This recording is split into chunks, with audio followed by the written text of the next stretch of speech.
আপনি কি জানেন এমন এক নারী আছেন যাকে আল্লাহ তাআলা তামাম জগতের সকল নারীর চেয়ে শ্রেষ্ঠ ঘোষণা করেছেন, যার নাম কুরআনে অমর, যার পবিত্রতা স্বয়ং ফেরেশতারা ঘোষণা করেছেন, যার জন্য নবীদেরও হৃদয় ছিল শ্রদ্ধা। কিন্তু প্রশ্ন হল, কে তিনি?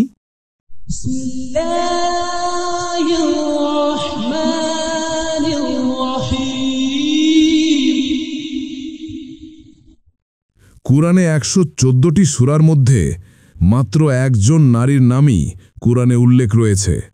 শুধু তাই না, কুরআনে ১১৪টি সূরার মধ্যে শুধু তার নামেই একটি পূর্ণাঙ্গ সূরা নাজিল হয়েছে। কেন শুধু তার নামেই সূরা?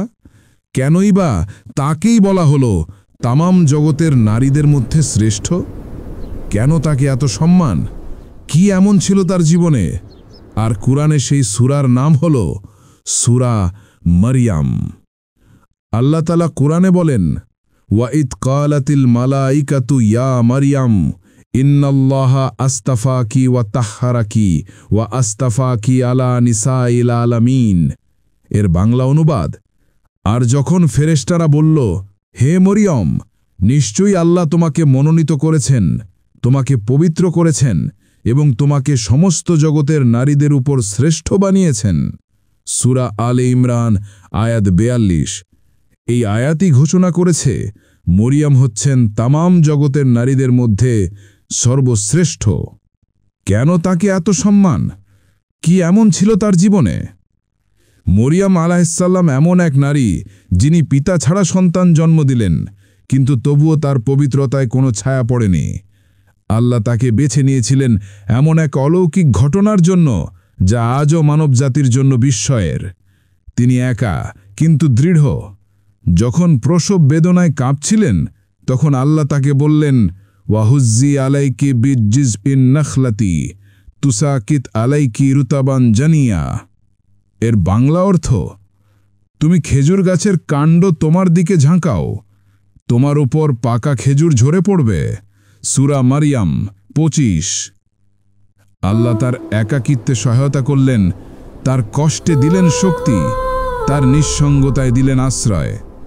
তার সন্তান ঈসা আলাইহিসসালাম, যিনি আল্লাহর অনুমতিতে মৃতকে জীবিত করতেন, কিন্তু আল্লাহর আদেশে সেই নারী মারইয়াম ছিলেন ঈমান, ধৈর্য ও পবিত্রতার প্রতীক। তিনি কখনো অহং করেননি, কখনো অভিযোগ করেননি, বরং বলেছিলেন, যদি আমি আজ মারা যেতাম আর কেউ আমার কথা বলতো না। সূরা মারইয়াম ২৩।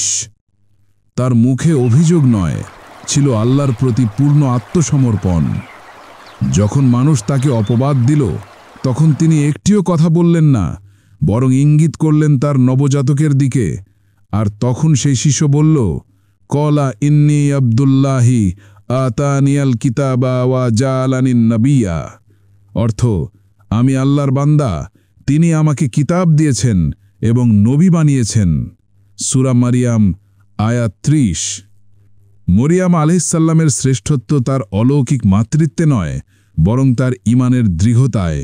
তিনি একা হয়েও ভয় পাননি, কারণ তিনি জানতেন যার পাশে আল্লাহ আছেন তার কখনো অভাব হয় না। তুমি যদি মরিয়ম আলাইহিসসালামের মতো হতে চাও, তবে আল্লাহর উপর পূর্ণ ভরসা রাখো। পৃথিবীর নয়, আখিরাতের মর্যাদা খোঁজো, কারণ আল্লাহর দৃষ্টিতে শ্রেষ্ঠত্ব সৌন্দর্যে নয়, বরং তাকওয়ায়। ফলো, লাইক, কমেন্ট করুন যেন এমন আরও কন্টেন্ট আপনার কাছে পৌঁছে যায়। ইসলাম প্রচারে আপনার একটি শেয়ারই হতে পারে কারো হেদায়েতের দরজা।